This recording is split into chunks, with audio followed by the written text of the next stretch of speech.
अगर आप adventure lover है तो ये खास एपिसोड आपके लिए है, क्योंकि आज बात होगी भारत के पैराग्लाइडिंग राजधानी की। मैं बात कर रही हूँ महाराष्ट्र के कामशेत की। तो आइए शुरू करते हैं।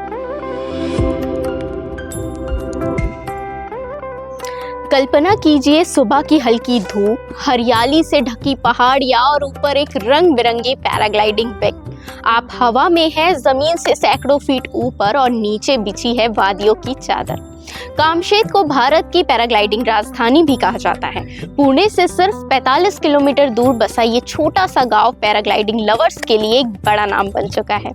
कामशेत की हवा कहती है, उड़ चल, डर को पीछे छोड़ और खुद को आजमा। यहाँ के शिंदेवाड़ी हिल्स से शुरू होती है एक ऐसी उड़ान जो सीधे आपके दिल तक पहुँचती है। अगर आप पैराग्लाइडिंग नहीं करना चाहते तो कामशेत की झीलें आपका स्वागत करती है, जैसे पवन झील। पहाड़ियों से घिरी हुई ये झील कैंपिंग के लिए काफी सही है, क्योंकि तारों से भरी रातें और सूरज की किरणों के साथ वाली सुबह एक अलग ही अनुभव देती है।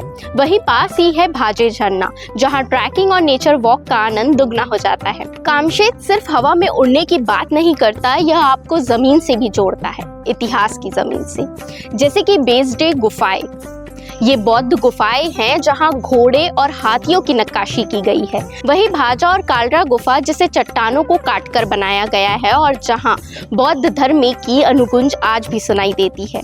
और जब आप घने जंगलों से होते हुए कोंडेश्वर मंदिर तक पहुंचते हैं तो शिव की छाया और प्रकृति की ऊर्जा एक हो जाती है। तो आप कमेंट करके जरूर बताइएगा कि आप कामशेत गए हैं या नहीं, और वहां अगर जाएंगे तो महाराष्ट्रियन खाना बिल्कुल मत भूलिएगा।